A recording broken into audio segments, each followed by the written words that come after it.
Good day to everyone. And those of you who are viewing and listening through our live stream and via social media, both nationally and internationally.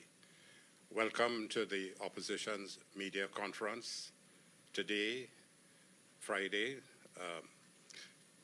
I am Gopeesingh, Dr. Tim Gopeesingh. I'll be speaking on some issues on health.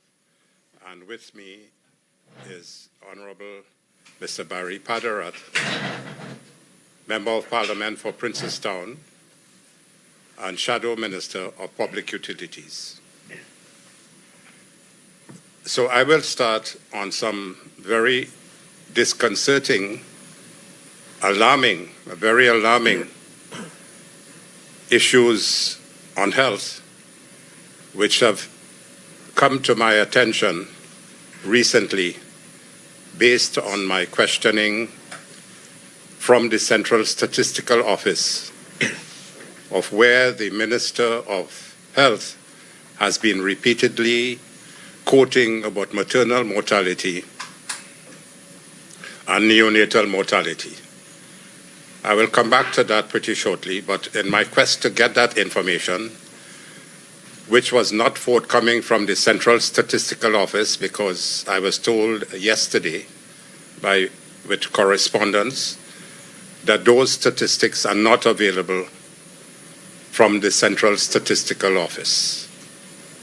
So I asked the question to the Honourable Minister, can you provide and lead us to that information where he gets his figures to quote on a regular basis about decreasing maternal and neonatal mortality, which we welcome if it is in fact so. Now, I've been able to get some further information which really is very astounding and astonishing in terms of the mortality and morbidity in the health sector. And I have been saying, and the opposition has been saying, that there has been a sharp worsening and serious decay in the health sector with loss of lives and with increased morbidity and mortality over the last 8 years, from 2016 to 2023.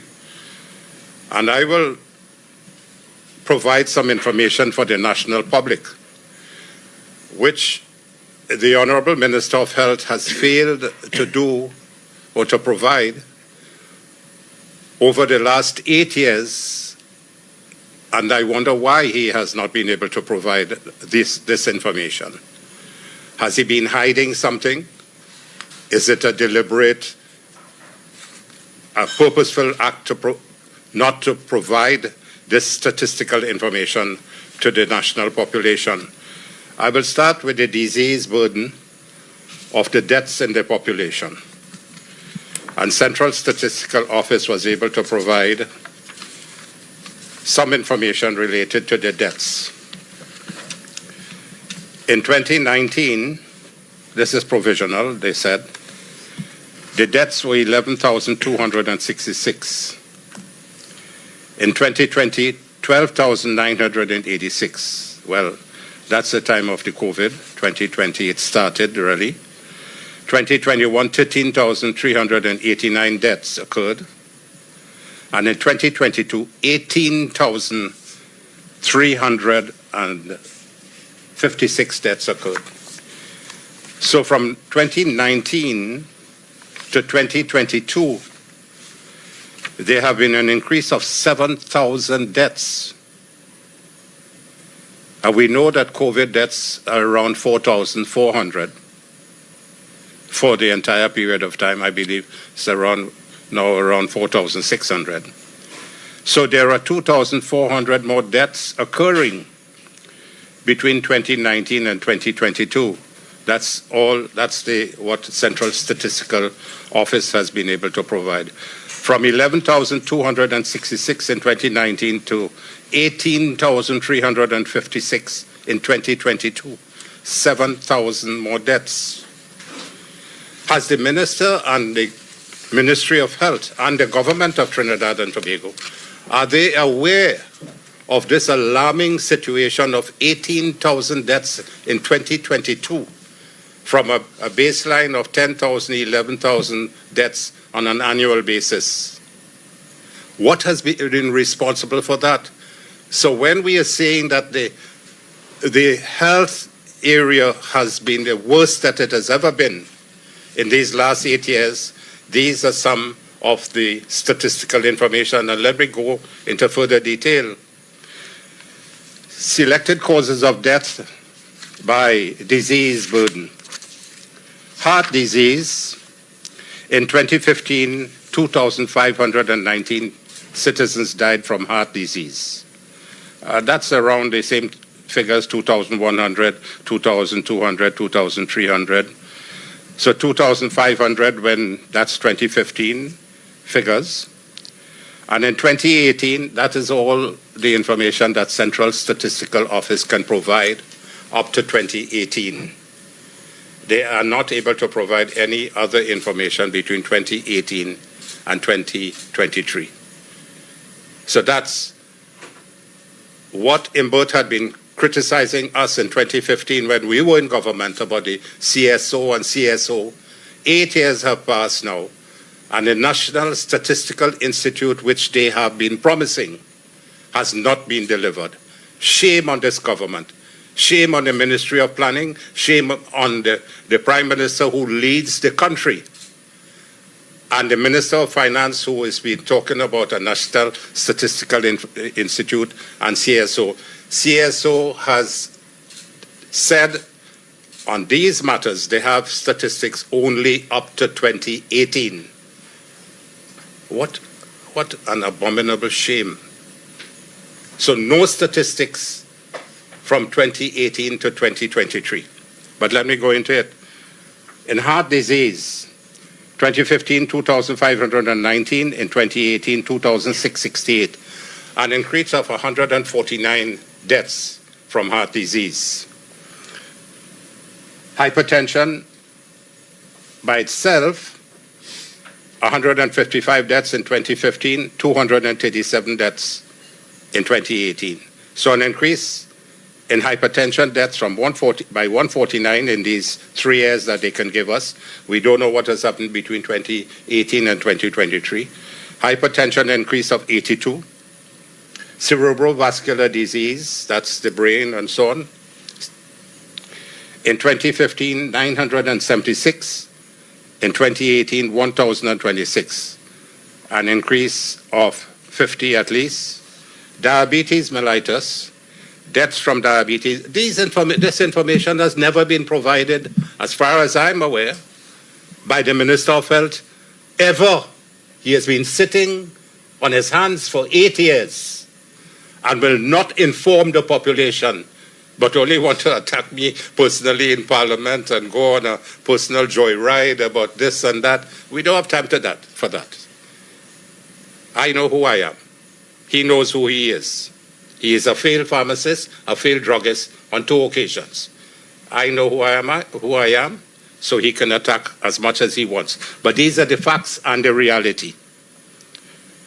So from diabetes mellitus, 1,743 citizens died from diabetes in 2015, and in 2018, 1,953, an increase of 210.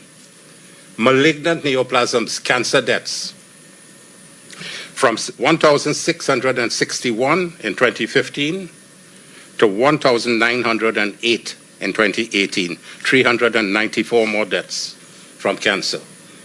And it goes on, colon has increased, colonic cancer, and prostate cancer has increased by about 70 deaths from prostate cancer, from 260 to 328. And so and malignant neoplasms of the female genital organs have also increased by 70 from 2015 to 2018. And so why has the Minister of Health not examined, or has he been aware that these statistics could be available? He has never addressed this population on these issues. Every day we talk about chronic non-communicable diseases of diabetes, hypertension, cardiac disease. Well, not diabetes, hypertension, and cancers. And it's worsening. From 2015, I've given you the statistics, and in 2018, I've given you the statistics. The deaths of these have increased by about 700 or 800 from the chronic non-communicable diseases. So if he's saying that they're doing work on the chronic prevention and early detection and management of these chronic non-communicable diseases of diabetes, hypertension, and cancers, where is the evidence? The evidence is there to show it's worsening and more people are dying from it. So what has he been doing in relation to prevention and reduction in the amount of deaths from these diseases? So 11,000, 10,005, 11,000 citizens have been dying at an annual, on an annual basis in the past. And now 18,000 people have died in 2022. We don't know what these statistics are in 2023. So I call on the Prime Minister to meet with the Minister of Health and address this situation in Trinidad and Tobago. It's a worsening situation in health, and people are losing their lives, which are preventable. Families are losing members of their family because the government and the Ministry of Health has failed and continuing to fail to address the situation as far as the health sector is concerned. And $56 billion have been spent over the last 7 years on the health sector. And what have you got to show for it? Absolutely nothing. You're showing that there has been an increase in death rates by thousands, and from 11,266 to 18,356 from 2019 to 2022, albeit 4,400 deaths from the COVID. But what about the 3,000 other deaths? And so we called on the Prime Minister to have urgent discussions and called an urgent meeting to address this unacceptable situation in this country, where citizens and the members of their families are losing their lives because of incompetence, gross mismanagement. I call for the resignation and the firing of the Minister of Health with immediate effect, based on this information that was revealed to me yesterday. I was alarmed. I had sleepless nights. I mean, I've been in the medical sector for 49 years of my life. I've never seen anything more disastrous, this type of information, that what came to me yesterday. So the Honorable Minister of Health should immediately resign, or the Prime Minister must fire him, because he has stood for the last 8 years like a fossilized minister and could only talk verbiage and nonsense on a daily basis, come with the same old thing about the drug treatment and COVID and sunlight and COVID and all of that rubbish talk, before he can come and give factual information of what is the state of the health care is in Trinidad and Tobago. It's appalling. It is abominable. And members of the media and members of the public, we have 10 hospitals in Trinidad and Tobago.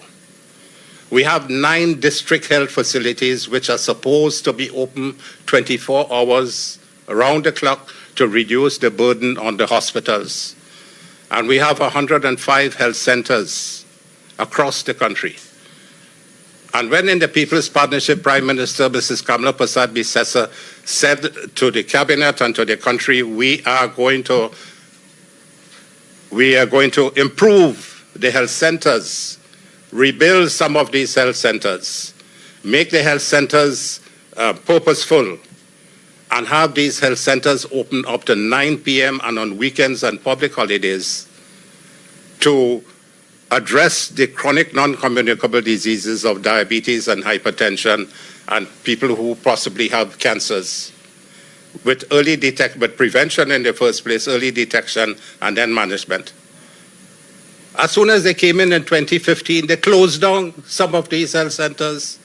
They stopped the health centers up at 4 o'clock in the evening. So where patients, citizens used to go to these health centers after work, get their blood pressures checked, get their diabetes checked, and be screened for any possible things like cancer, they closed it down. A number of these health centers closed down, and they were not available for the citizens to be able to have any type of assistance in the terms of the management of diseases. Are we not then surprised with the closure because of these things that this has happened? Increase in deaths from hypertension, diabetes, and cancers. So I thought it's important, critically important, to address the national population on this issue. Then there is the issue of the staff shortage at a national level in the health sector. These 4 RHAs in Trinidad supposed to have positions of 17,000. And this was a question that my colleague, the Member of Parliament for Faizabad, asked via a written answer.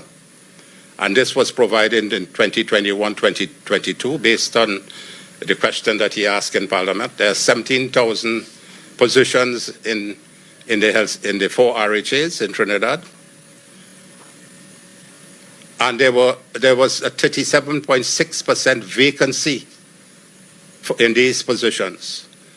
So almost 6,000 positions are vacant up to 21-22 in the health sector. So can you imagine 6,000 positions, including nurses and doctors, absent? So can you understand why there has been an increase in the amount of deaths by 6,000 between 2019 and 2022? So the government has sat down and the Minister of Health has sat down and have not even considered getting that information, far less to understand and appreciate what they have to do. There is no thought process in this. It's not surprising. This is PNM for it forever. This is PNM style. Sit down and just talk, and without any care and concern for the national population. Do nothing, speak plenty, promise plenty. So under the Freedom of Information Act as well, you know how many positions of nurses are vacant in these 4 regional authorities? 3,709 positions are vacant. 3,709 positions. So for nurses, then hundreds of positions vacant for doctors. And then there are other paramedical professionals. So when 6,000 positions are vacant, do you expect any improved performance in terms of the management of the healthcare? So staff shortage, and I want you to remember, members of the national community, when they took over office in 2015 and the Couva Children's Hospital and Multi-Training Facility was completed within 2 years by Mrs. Kamla Prasad Bissessa People's Partnership Administration and ready for occupancy by 2015, the Honorable Minister of Health came and gave this population one gross untruth. I don't want to say the raw word. One serious untruth, that we don't have enough doctors to open Couva Hospital. When there are over 400 young doctors awaiting employment and hundreds of nurses, over 1,300 nurses have applied to the regional health authorities for employment and have not been employed. So when the Minister of Health speaks the untruth, then he says, well, the applicants must apply to him directly. And then the doctors don't want to go into the remote areas, which is totally untrue. But there is a direct, dedicated move by the People's National Movement government, Dr. Rowley's government, to touch nothing and do nothing and close down everything that the United National Congress, the People's Partnership government built. and did in 2010 to 2015. So they deliberately decided not to open the Couva Hospital when there are millions of dollars of top equipment available to be used and over 200 bed areas available for patients to be housed in the Couva Hospital, but they deliberately did not do it. And then we have the usual areas which I've spoken about already, the drug shortages. The CDAP drugs are used by over 200,000 citizens of Trinidad and Tobago. And a few days ago, I asked a few pharmacies how many of these supplies and pharmaceuticals are not available in the CDAP program of 50 different items. Some say 10, some say 15, and including that, the drugs for the treatment of diabetes and hypertension. The Minister of Health promised years ago that he will change the drugs for the treatment of hypertension, particularly. When he was asked about that, I think it was between 2018 or 2019, 4 years later, nothing has been changed. So these drugs have been less effective and less efficacious. And this is why complications are occurring in the management of diabetes and hypertension, and this is resulting in these amount of increased deaths. And medical supplies are not available because the people who supply the medical supplies to the hospital are not being paid by the regional health authorities, and possibly they are not being given the funding from the Ministry of Health, and so they have decided to stop giving any medical supplies to the institutions.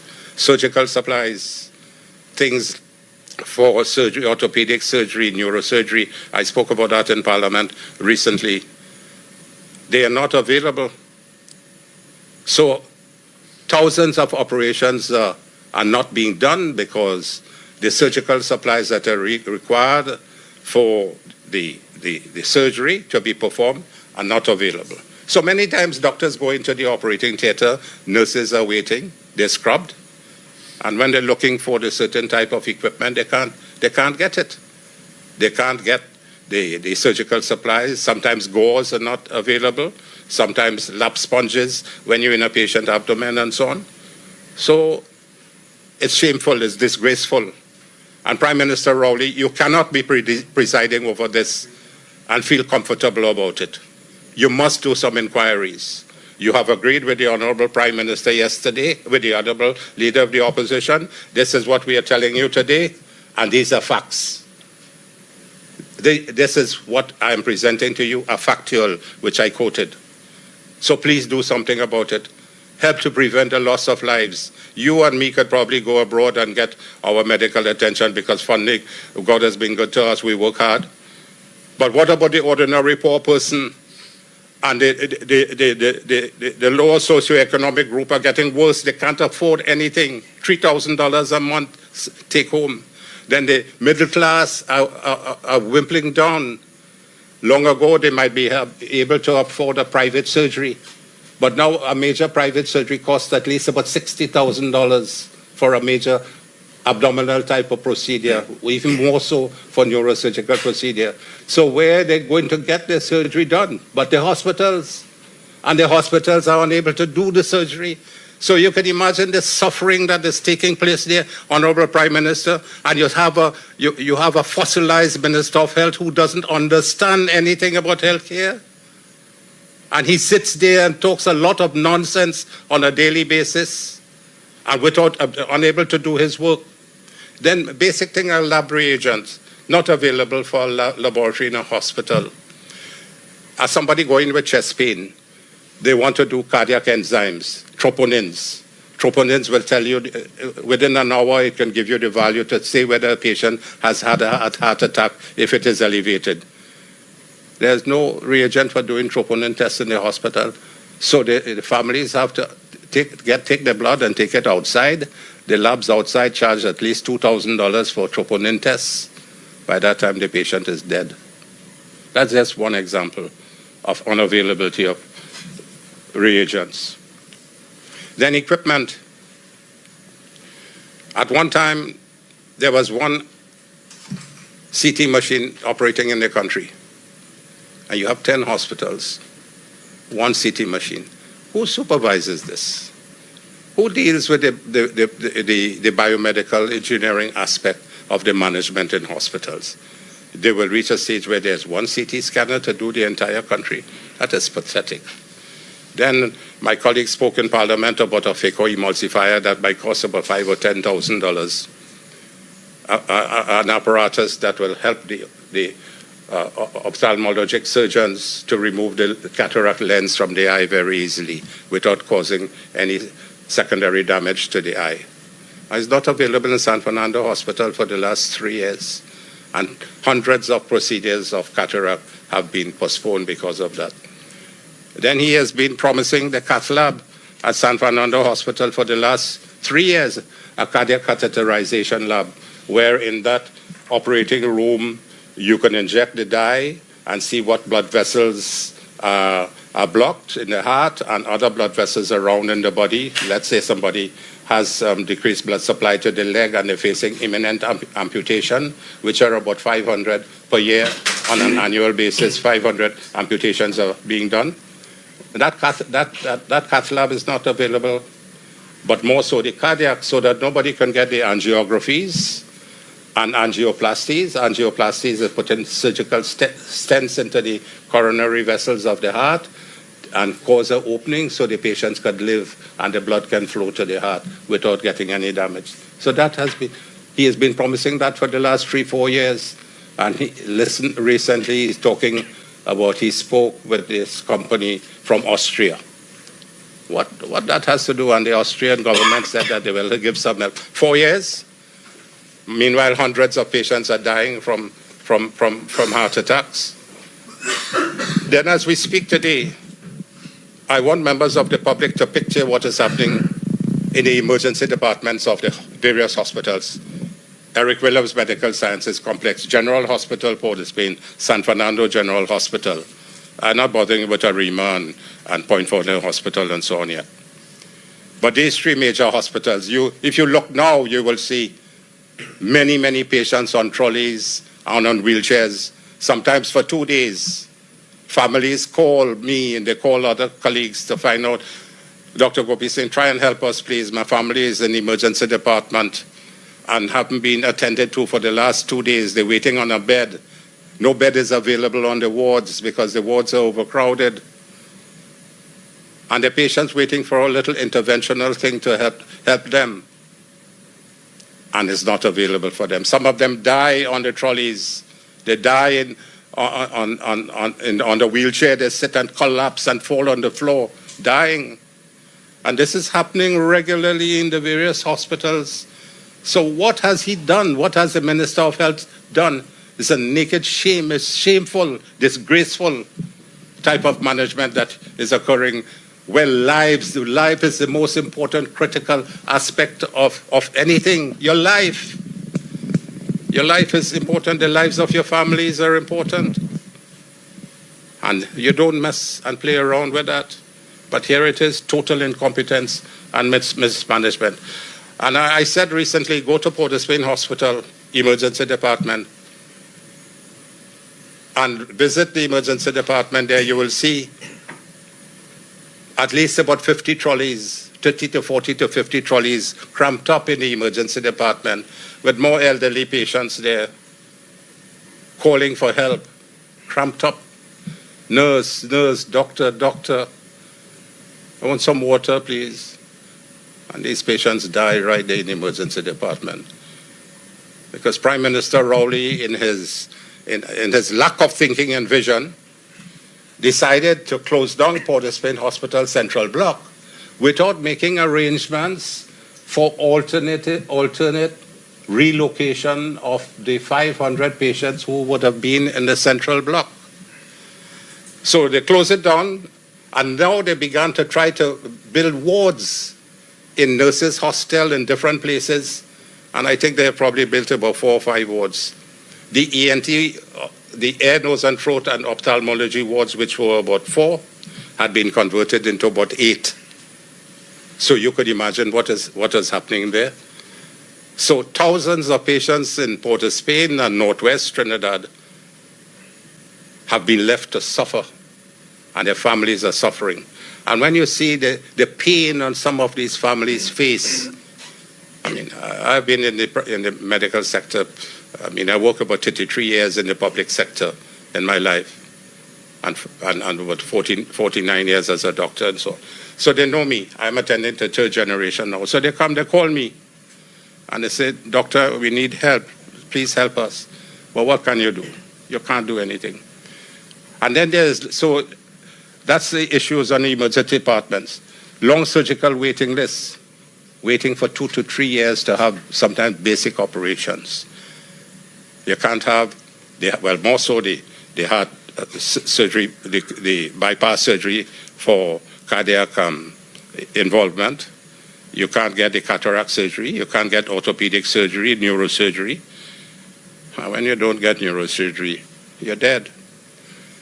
If you don't work within the first 4 hours of somebody getting a stroke or a heart attack, and you don't intervene by doing a CT scan and possibly checking to see whether you could probably look at the blood vessels in the brain. What causes it? Is it a bleed or is it an obstruction? If it is an obstruction, how can you thromboembolize that or get rid of that clot in the brain? And if 4 hours pass, inevitably the patient worsens. If 4 hours pass with a cardiac event and you don't do interventional things like a coronary angiography and stenting, the heart muscle becomes damaged, and that heart muscle becomes almost dead and vegetative, so it doesn't pump again in the future, and it acts as a stimuli for what you call ventricular arrhythmias and so on, where the heart beats like that and the patients die. That is the state of play in healthcare in Trinidad. Then there are long clinic appointments, sometimes 2 years. Patients call and say, "Look, why am I giving a 2-year appointment? And what could happen to me during these 2 years?" They're crying. It is painful. And let me deal with a few of the promises that this government came into office in 2015, 2016. And in 2016, they promised universal health insurance, saying that by December 1st, 2018, a national health insurance system will be in place and operational. In 2017, they said the government will collaborate with the private sector investors for the most appropriate health insurance model.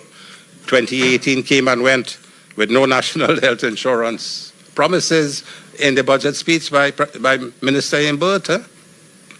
In 2019, they rehashed the promise, saying our goal of achieving health coverage is quickly becoming within our reach, with every citizen having access to first-class health care with specialist health services.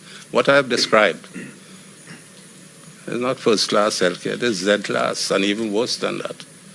If there are 26 letters in the thing, it's 29 to 30.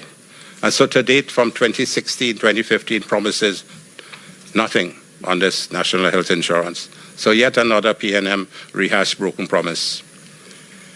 They had promised to search for an operative for the Couva Hospital and commissioned it in 2018, but never delivered. In 2018, they then stated that the board of directors at the Couva Medical and Multi-Training Facility was seeking an operator for the facility. No operator from 2018 to 2023. Nobody wants to join the PNM to help them. And also seeking an offshore medical facility for Couva Hospital. But to date, nothing. Since 2015, they're talking about offshore medical school. 8 years now. And international organizations are begging to come to countries to set up offshore medical school. 1 million years ago, St. George's Hospital in Grenada, offshore medical school started, the University of the West Indies. I was a lecturer there, and then we never wanted to recognize the degree certification of St. George's Medical School. And we were called to be external examiners for there, but we refused to go because we didn't understand how effective was the training program. But now even Barbados has 5 offshore medical schools next door to us working with them. And we can't have one. You could imagine that health tourism will have these families who have some funding and unable to get their children into medical school internationally, United States and Great Britain and so on. They pay for their children to go to medical school offshore. Almost every one of the Caribbean islands has an offshore medical school. And for 8 years now, Prime Minister Rowley and his government talking about setting up an offshore medical school and can't do one yet. That is a joke. Shameful, boy. So they also promised to make Hoover Hospital a full teaching hospital after closing it down in 2015, aligned with the Faculty of Medical Sciences at UWI St. Augustine. This initiative will be managed by an international operator. Nothing. It's failed. Promise again. And yesterday or 2 days ago, they were promising about the Port of Spain Hospital. I'll just talk a minute or two on it before my colleague, MP Padarath will speak. In the 2022 budget presentation, the Honorable Finance Minister admitted that COVID-19 exposed cracks in our health system and spoke about the creation of centers of excellence located at the Hoover Hospital. In 2022, to make it a national center for the treatment and management of renal disease. Now, renal disease could be handled at any part, in any hospital. You want to make it a center of excellence. But 15 years now, they're supposed to set up renal dialysis programs with a center in North and center in South. Nothing has happened. Hoover Hospital is not even open today. I spoke about medical tourism and offshore medical education in collaboration with UWI. So it was mentioned in the 2019 budget, 2020 budget, 2021, 22, and to date, no delivery. I spoke about the cardiac catheterization unit. And they promised the central block at Port of Spain. Prime Minister Rowley, since he came in 2015, 2016, said that they want to do some work on the central block at Port of Spain Hospital. In 2019, Deputy Political Leader Julian John was indicating to me that in 2019, they signed a contract with Shanghai Corporation and supposed to be finished in 2022. Now it's 2023, going into 2024. The Minister of Health 2 days or 3 days ago, where the Prime Minister said they're looking at sometime in 2025. So they've been in government from 2015, 2025, 10 years if it is going to be constructed. 10 years to build a central block. Now today is only 40% complete. So there's a lot more to say. So hundreds of preventable deaths are occurring with worsening morbidity and mortality. And it is simply gross incompetence, incapability, mismanagement, and ineptitude by this government, presided over by the worst Minister of Health this country has ever seen. We thought Minister Imbert was bad in 2000 and 2002. Then we had some little good fortune. Minister Rahel came on and he was a people's minister. Then we had Minister Jerry Nares. I don't want to go into that, but we have the worst now. A Minister Khan overshadowed all of them. And one more thing before I finish on my presentation.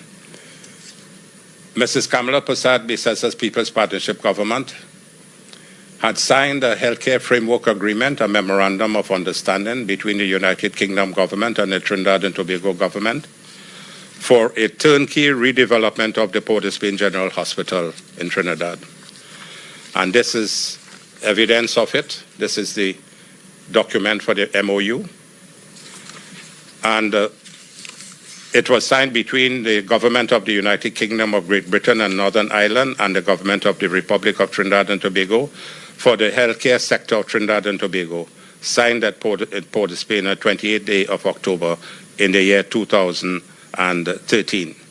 And so from that, we were moving expeditiously the turnkey redevelopment of the existing 560-bed Port of Spain, that's the Central Tower, to a 750-bed medical campus with an international medical training center has been identified by the government of Trinidad and Tobago as a priority project to be undertaken under the signed MOU.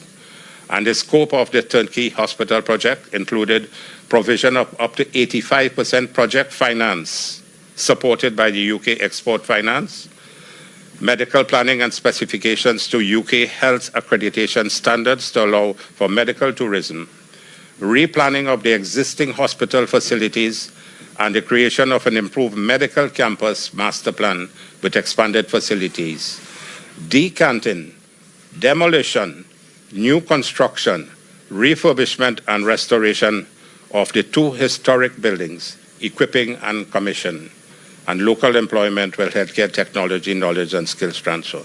And that project will be delivered by the UK-nominated healthcare team of IHG, IGER Construction, Bui Batema UK, and Capi Architects, and the Royal Society of Medicine. So all of this was going to be done, a project in 5 years.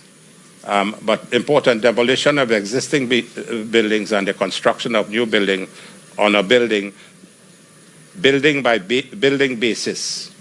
So you demolish one and you construct. You demolish the other and you construct. So there's much more to be said on this, but I think I will end here to allow my colleague, the Member of Parliament for Princestown, to speak on his Shadow Minister of Public Utilities to speak on his issue. Thank you very much. Thank you, Dr. Gopeesingh. There are a few matters within the public utilities sector that has engaged the national community, and the opposition has been at the forefront in terms of ventilating these matters both inside and outside of the Parliament. I first want to deal with the issue of WASA and the matters coming out of both the debate, the budget debate, as well as the Standing Finance Committee. I want to start off by saying that at WASA, the chickens are coming home to roost. In 2022, the leader of the opposition, when she presented her budget response, she spoke about the business model and business plan that is required by the Regulated Industries Commission in determining new water rates. And that business plan and business model was a very comprehensive document, and through a very good Samaritan, leaving a copy of that in our mailbox, the leader of the opposition then raised that matter in the 2022 budget response, just 1 year ago. The next day, the headline read in the Trinidad Express, Gonzalez denies retrenchment of 2,500 at WASA. UNC pushing fake information. That was the response coming from the minister on behalf of the government of the Republic of Trinidad and Tobago after being exposed by the leader of the opposition that there were moves at WASA through the policy and direction of the government to retrench over 2,500 WASA employees in the first instance, and over the period of 2 to 3 years, additional cuts would have been made to the staff complement. This was 1 year ago in 2022. In 2023, Deputy Political Leader Jolene John told me yesterday, she said, for WASA employees, I will be going, for WASA employees, I will be home for Christmas is a whole new meaning. Gives a whole new meaning to WASA employees. I will be home for Christmas. And that is in 2023. I want to turn the media's attention to page 207 of the draft estimates of the recurrent revenue and expenditure of statutory boards and similar bodies of the Tobago House of Assembly for the financial year 2024. When you look at page 207 of this document provided by the Minister of Finance, under personal expenditure for WASA, salaries and cost of living allowance, there's a column that says net increase or decrease. Salaries and cost of living allowance cut $208,540,387. Wages and cost of a living allowance cut $94,653,249. Overtime daily rated workers cut $64,437,383. Overtime monthly paid officers cut $6,853,742. We then have the government contribution to NIS, which I told you was reduced by $25,910,000. Goods and services, $167,300,250. The only line item in this document provided to us as members of Parliament in the budget debate that there was no cut to was incidentally the remuneration for the board of WASA. And I'll come to that. With cuts to salaries and COLA amounting to $94.6 million, NIS to $25.9 million, the budget has now been passed, both in the House of Representatives and, as Dr. Gopeesingh told you earlier, in the Senate. So the entire budgetary process in terms of parliamentary approval has been completed. What that now means for WASA and WASA employees is on the books of WASA in terms of the money that will now be going to WASA from the government, from central government, in terms of their subvention, in terms of operations, cuts off almost half of WASA's complement with one clean chop. Half of them are gone. The Minister of Public Utilities I have been raising over the past year in particular has not been forthcoming. He has been deceptive. He has been peddling nothing but blatant lies to the population as it relates to what is government policy and direction as it relates to WASA. I told you earlier that in determining the new water rates, WASA has to send this new business plan and new business model to the RIC. And that would include the operational costs of WASA, which also includes personnel and the staff of WASA. So the RIC had to be told by WASA over 1 year ago when Mrs. Prasad Bissessa raised it, that half of their staff at WASA was going home. The minister came out, as I told you, and said that is not true. The headlines, Gonzalez again denies retrenchment of 2,500 at WASA. The minister must now say, since when did WASA, on behalf of the government, submit their business plan and business model? Because we understand that it was sent in 2022 when the leader of the opposition raised this issue. And therefore, the government and the minister lied to both the parliament and the people of Trinidad and Tobago when they said 2,500 was not going home at WASA. You see, what the government wants is an attempt, and it is an attempt, it's a blatant attempt to cushion the political blows that will come from these massive cuts at WASA. But it is not just the employees of WASA that we saw huge cuts to. We have seen over the past few months in particular, and even sometime last year, where there were parts of South and Central Trinidad in particular, together with areas like Sangre Grande and Kumoto, Manzanilla, Mayaro. Today we are still seeing the effects of no water in Chatham, Icacos, Cedros. And this did not just happen as of today. And that is why I feel compelled to go back to this report that was sent by WASA to the RIC in 2022. There were serious cuts that were made to WASA in both 2022, 2021, and 2023. And now we are seeing it happening in 2024 in the area of materials and supplies, contract employment. And in these areas of supply, Dr. Gopeesingh, it's almost $1 billion over the last 2 to 3 years that we have seen that WASA has been cut in these areas. Many persons may not be aware, but a lot of the work, that external work of WASA, is done by private contractors. And therefore, when the government cuts these private contractors close to $1 billion in the 2 to 3 years, together with material and supplies, it tells you that WASA has no material and supplies to do any work. It also tells you they have no staff to do any work.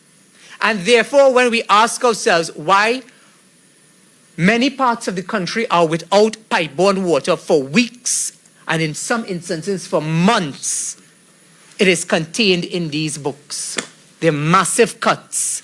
And now today, the chickens are coming home to roost, because many parts of the country are still without pipe-borne water, even though the opposition has been raising this for the past weeks and the past couple of months. I've been in touch with our councillors in Cedrus and in the Carcass, and there are parts of Chatham and the Carcass that have still not received pipe-borne water over the last 2 months. Parts of Tableland, I saw one of the media outlets reporting that Tableland got relief through what? Rainwater. So I really wanted to paint the picture this morning of separate and apart of the staffing issues of WASA.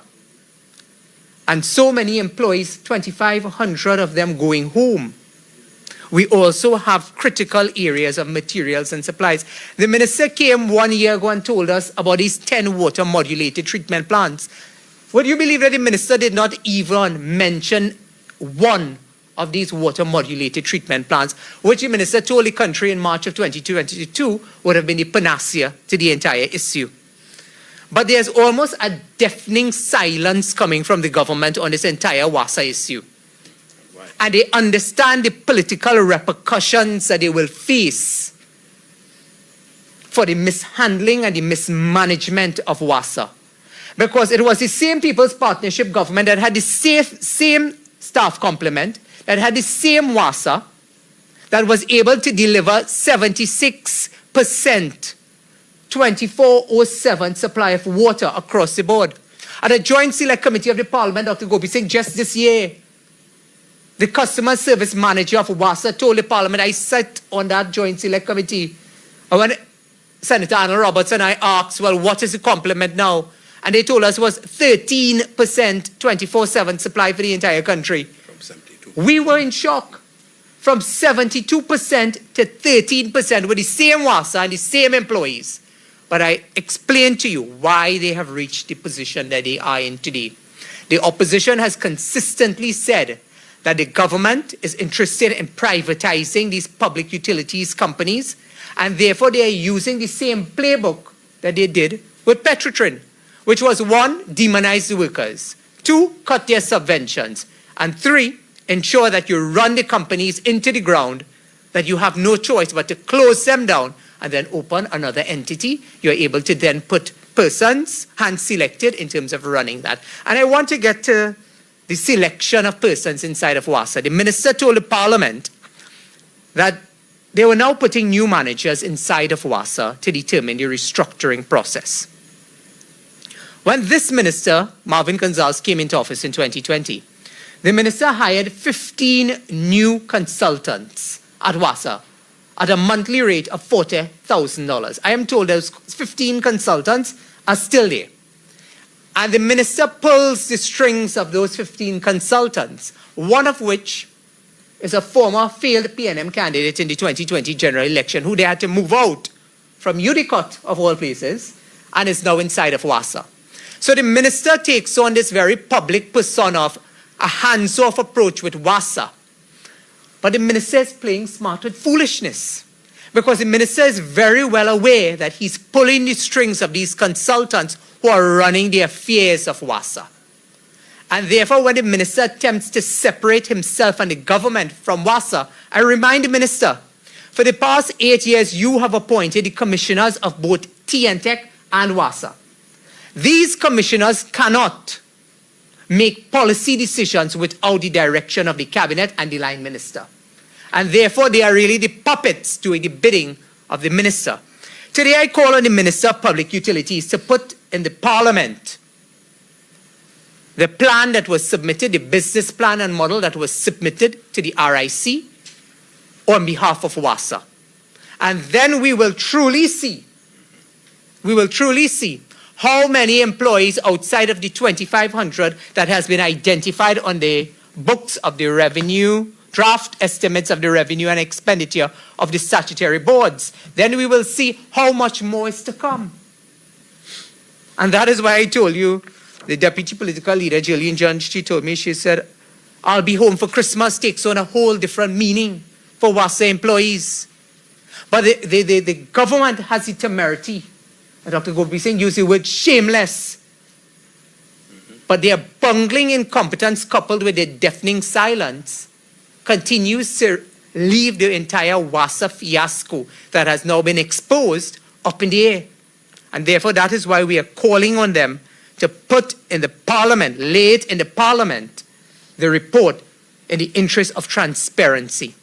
The leader of the opposition, the Honorable Kamala Prasad Bisesa, has instructed me as the shadow for public utilities to file a motion in the parliament, a private motion, and this motion will be brought to the soonest that we can when we sit and we have private members' day to deal with this WASA issue. So therefore that we can get some clear answers. Dr. Gopeesingh said something that was very instructive as it relates to Minister Diyal Singh. But it is a pattern with so many of these other ministers. When you file a question under urgent questions, the minister will waft and give you these political and personal retorts. But the minister will not give you the figures. Recently, I had to file a question in the parliament for written answer, and I did it purposely for written answer, asking the minister to say what was the outstanding, the receivable balances that TNTech has on its books as it relates to statutory authorities, ministries, and state enterprises in terms of the arrears and the time period up to May 31st, 2023. It was revealed that the government owes $1.4 billion to TNTech. WASA alone owes $800 million to TNTech. And the government continues to keep these figures on the books without clearing them, without giving these utility companies the subventions that are really needed to keep them afloat. And therefore, the constant piecemeal is a clear attempt to continue to drive these companies into the ground. Dr. Gopeesingh. Still want to raise the rates of TNTech. Yeah. And I want to turn your attention to the latest Moody's report, dated 10th of July 2023. And on page 2 of the Moody's report, and I saw the Prime Minister commented yesterday when asked about the new electricity rates. And the Prime Minister built a case, almost saying it's a done deal. So all this time, while we have been saying that this RIC public consultation is a mama guy, we were correct.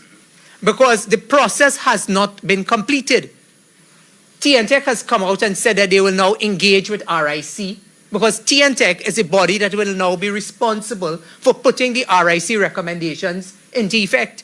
And therefore, when we have been saying all along that the government has put their puppets on the board of WASA and TNTech and are pulling those strings, the Prime Minister comes out and confirms exactly what we said yesterday, when the Prime Minister pretty much said it's a done deal. The Prime Minister made a case that the citizenry have to pay these increases, but I will tell you why.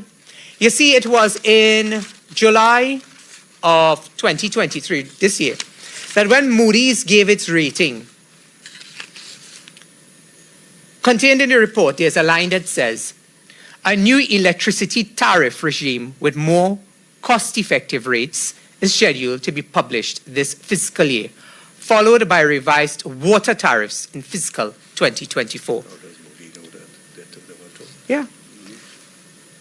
When Moody's, together with Standard & Poor's and others, are making their determination, they speak with the Minister of Finance, they speak with the Minister of Planning, so therefore they get from them what is the government's agenda, what is their direction, how they intend on raising revenue.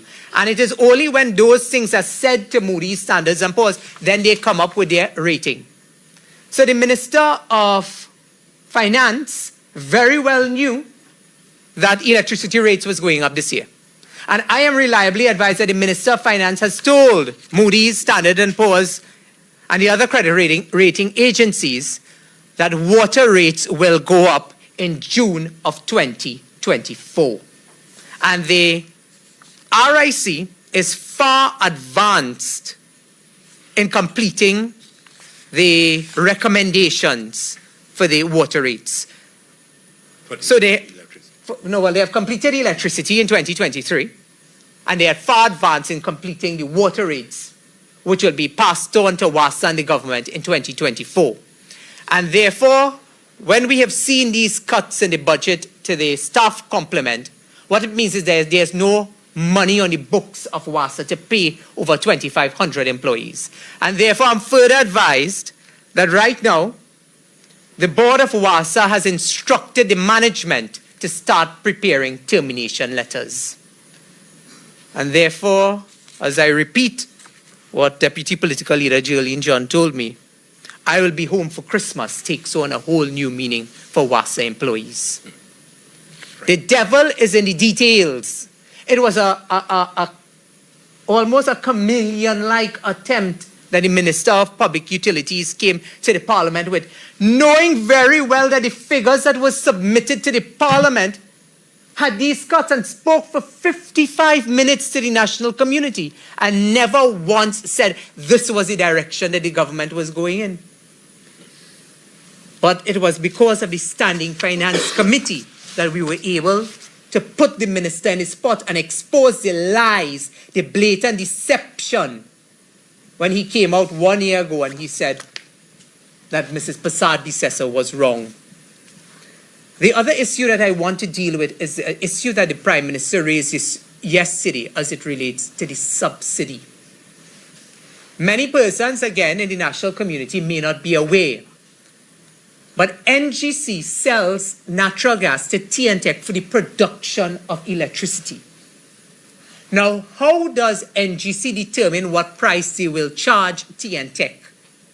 We have seen, and the Minister of Finance and the government has told the population that TNTEC owes NGC over $6 billion in debt as it relates to the amount of natural gas TNTEC has purchased for NGC. That is what is currently on the books, $6 billion in debt.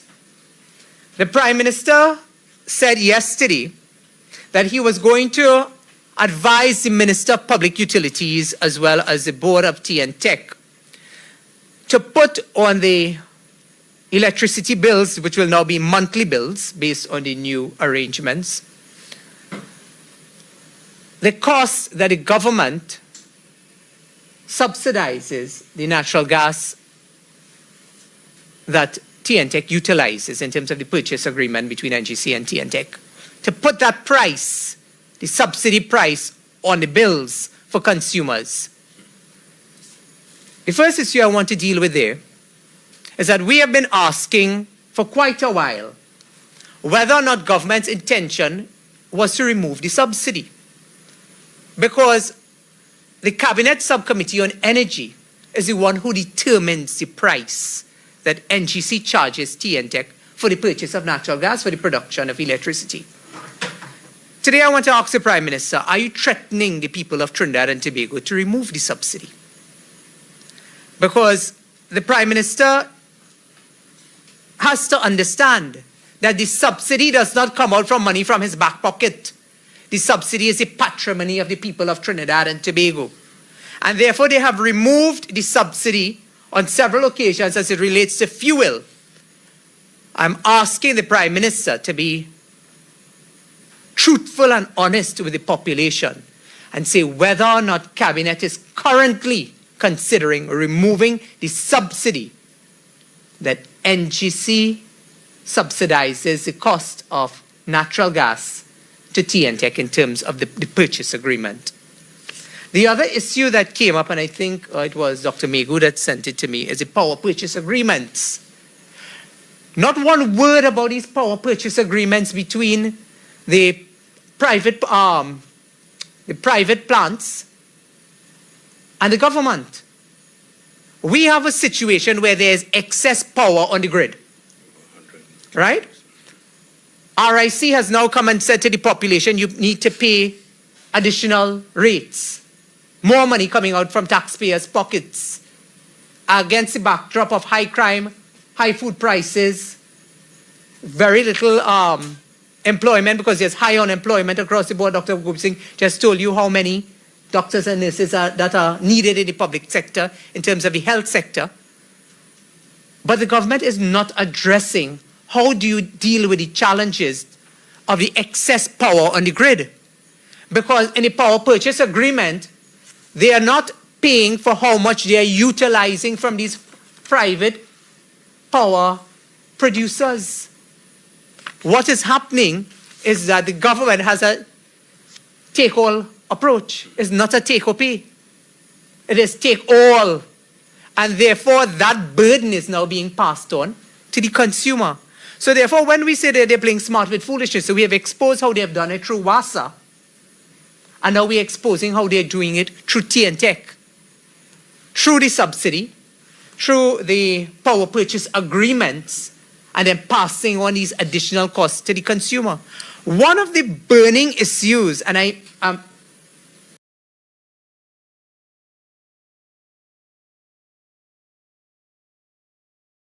you know, Dr. Gopeesingh, it's almost as though big business in this country is seeking their own interest.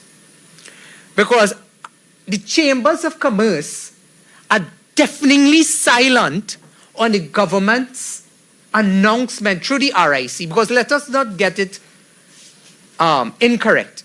Let us get it correct, that the RIC is acting on behalf of the government.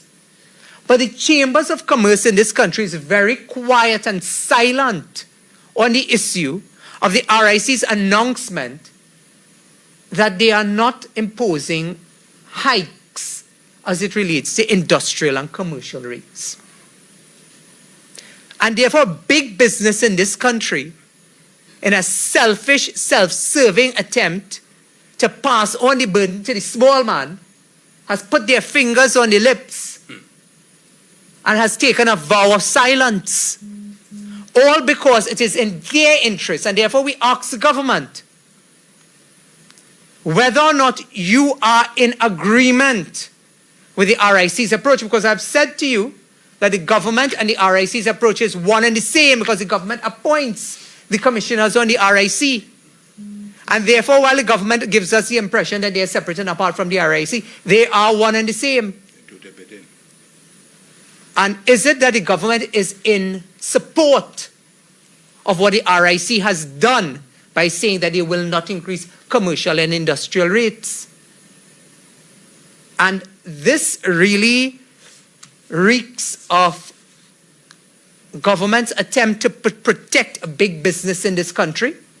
And therefore, we understand clearly when you juxtapose what has happened with the RIC in terms of the commercial and the industrial rates and the Prime Minister's statement that the rich must get richer, we are seeing that the policies of the government are carrying out that mantra of the rich must get richer, and the poor man has to pay the price for these big businesses.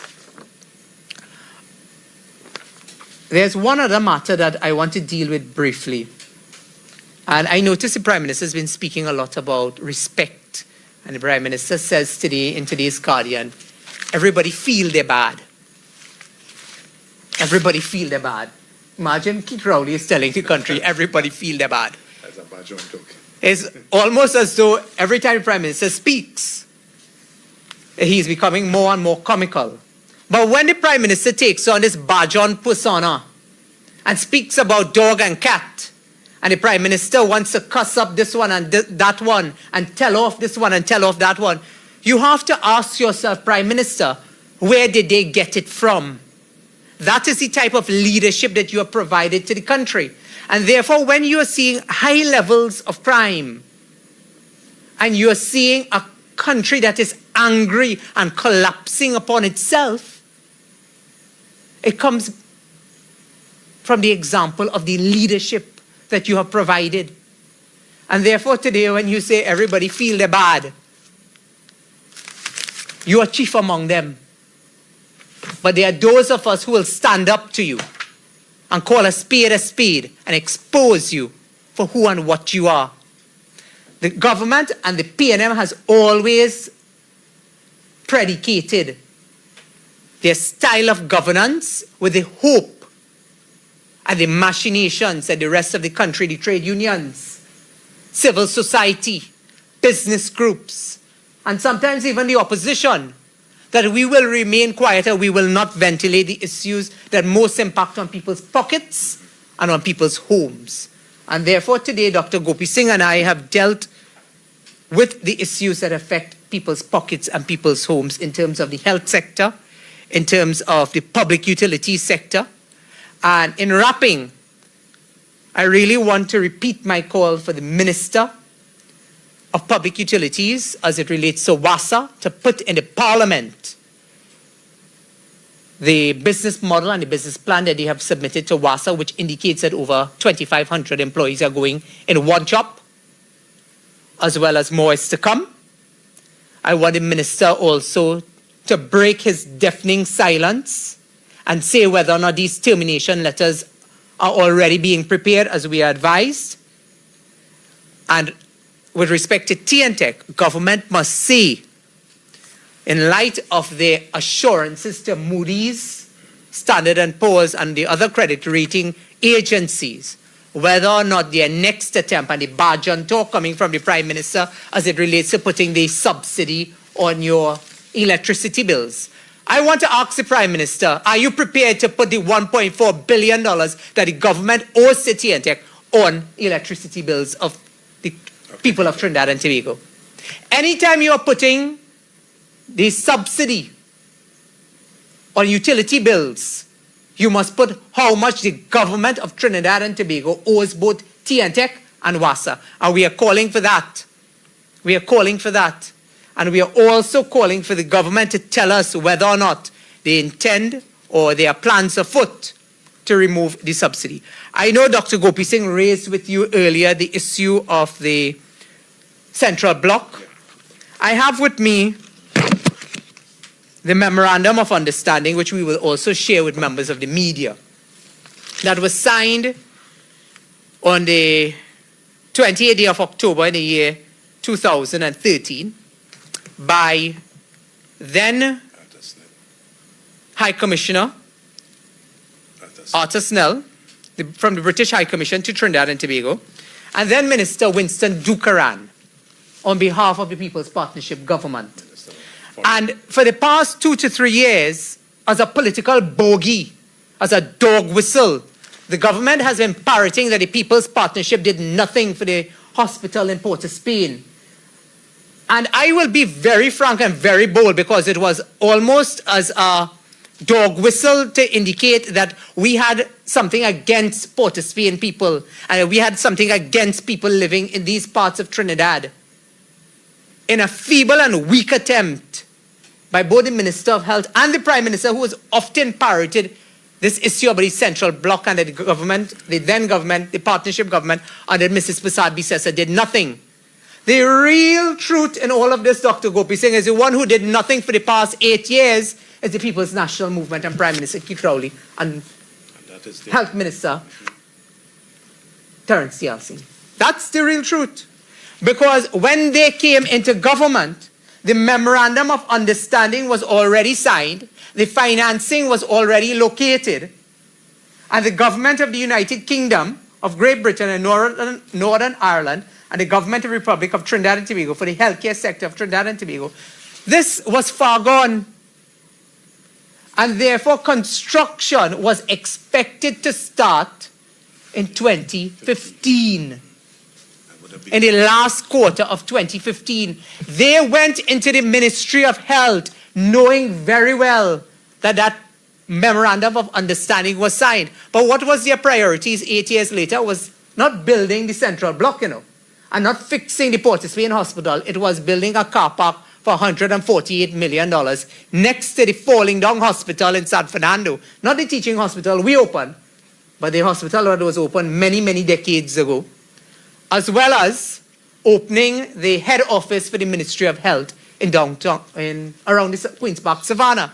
That was the priority of this government, to give out contract to friends, financiers, and family, not to fulfill the Memorandum of Understanding that was signed in 2013. And then, as I said, the financing, because the Minister of Finance often likes to say that the People's Partnership, we had a lot of these plans, but we put no financing in place. Dr. Gopeesingh just told you that the financing was in place for the central block at the Port of Spain General Hospital. And it was not just also the Port of Spain General Hospital.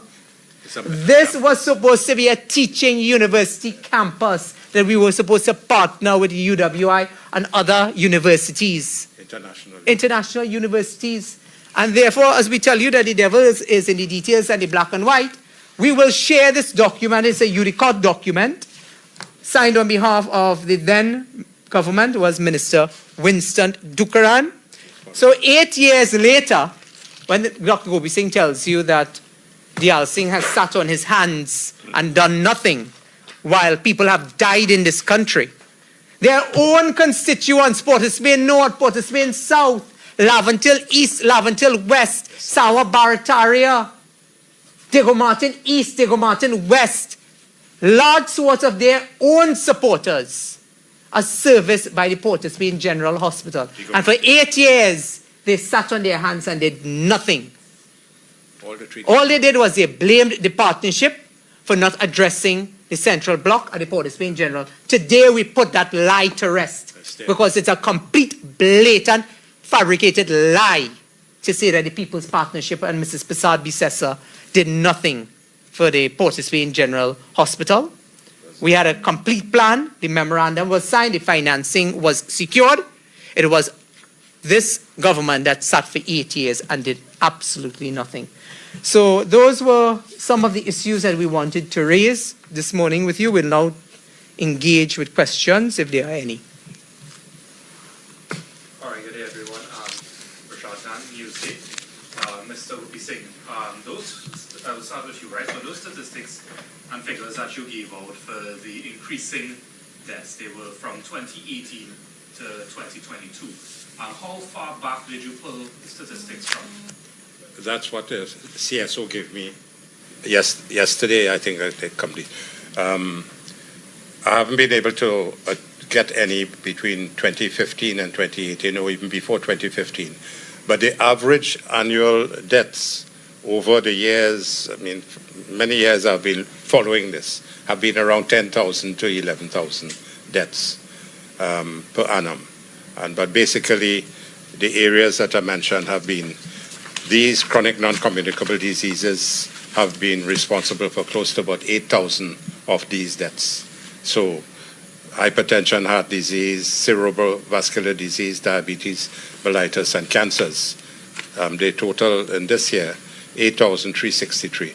So at an average, between 7,000 to 8,000 of these 10,000 to 11,000 deaths are from these chronic non-communicable diseases. So the emphasis really should be managing these chronic non-communicable diseases. Why did they suddenly keep rising? Because they are not managed properly.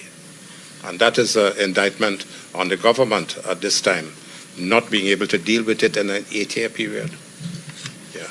And it's very alarming that there has been an increase of 7,000 deaths from 2019 to 2020, notwithstanding the fact that there are about 4,300 COVID deaths. But what happened to the other 2,700 deaths? Where they disappeared to? What has happened? Where they came from? The CSO given these figures. Yeah, these are CSO figures. And let me just mention one thing. This thing about maternal mortality and neonatal mortality that the minister keeps speaking about all the time, that the PNM government has done this, the PNM government has done this. The reduction in maternal mortality was as a result of a team that was set up by Prime Minister Kamla Prasad Bissessa in 2014-2015 for a maternity investigation into the causes of these deaths. And Dr. Lakram Bodo, who was chairman of the Southwest Regional Authority, was the chairman of that. Dr. Ajay Surju, who is one of the leading people on Women's Health now, he was a member of that. They made significant recommendations for implementations of programs and policies to deal with the maternal deaths. And it is as a result of the implementation of those that the maternal deaths began to fall. So he can't take it and say that he had the answer to it. It's as a result of the work done in 2014, 2015 that they followed and are following, and we are happy that the maternal deaths are falling. The neonatal mortality decreased as well.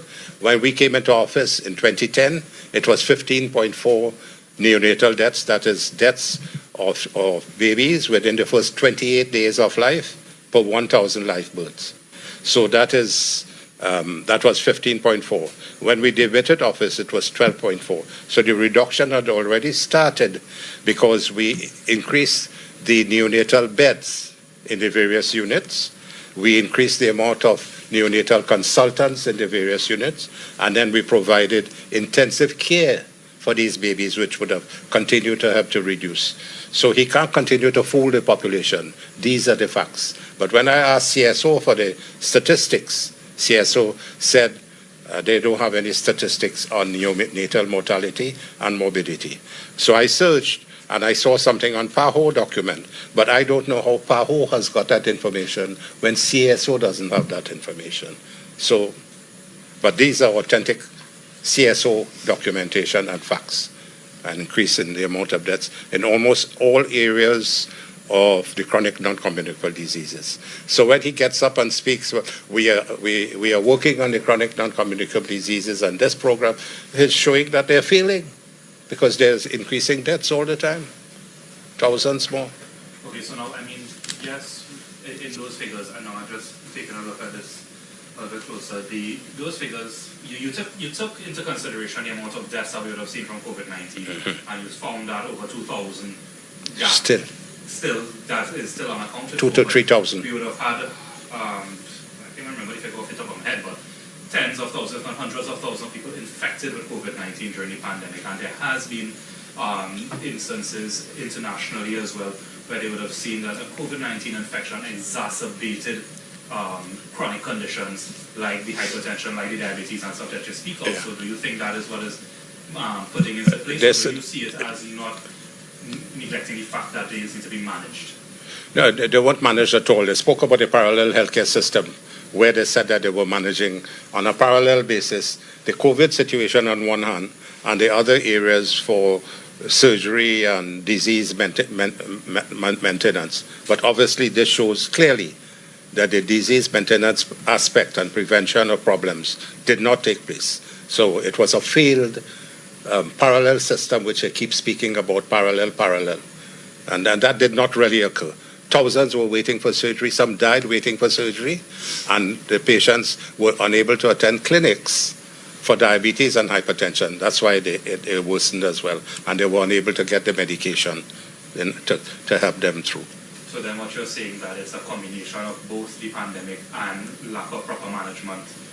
Well, I think more basically is lack of proper management, because if you're a proper minister of health, you will ensure that you take care of these type of things, because any type of emergency situation like the pandemic, we remember they didn't want to really do anything about it until we raised that motion of urgent public importance 5 times, 3 times in the upper house and twice in the lower house, and the government failed to heed it. We were speaking about since January 2020.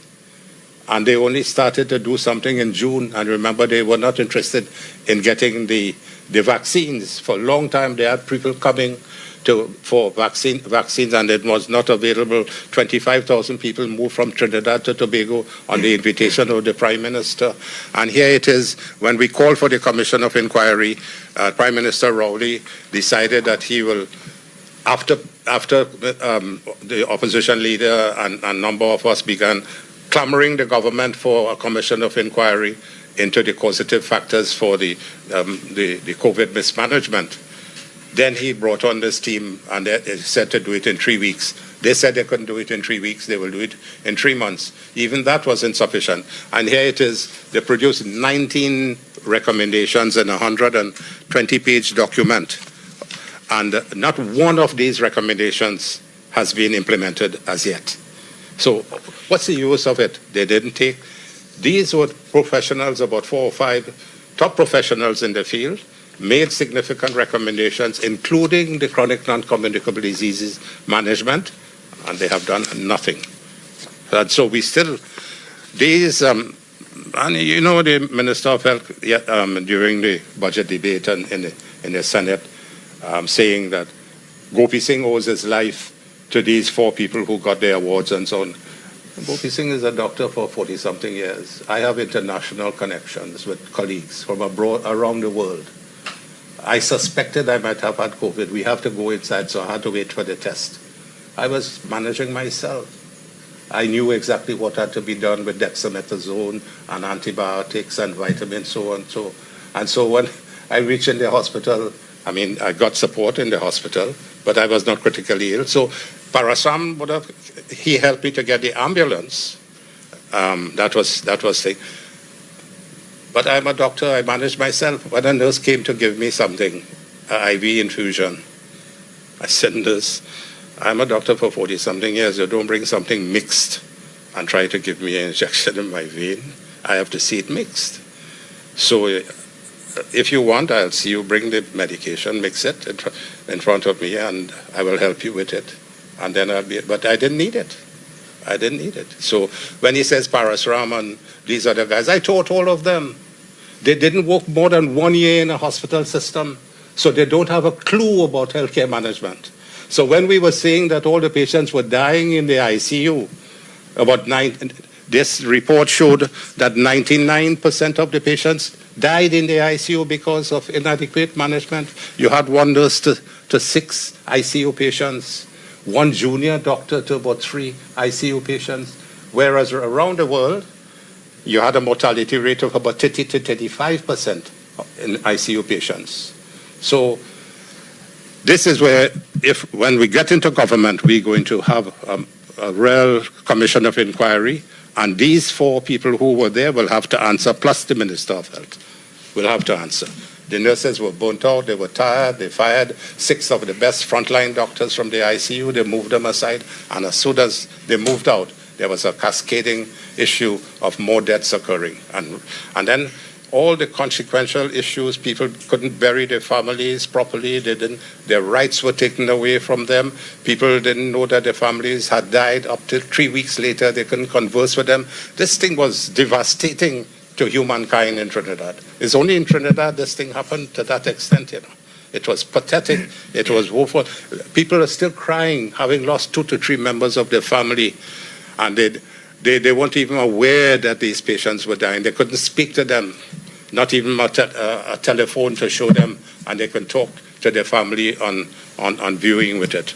This is shameful, it's disgraceful, it's heartbreaking, it's wrenching, and people have to account for this COVID thing.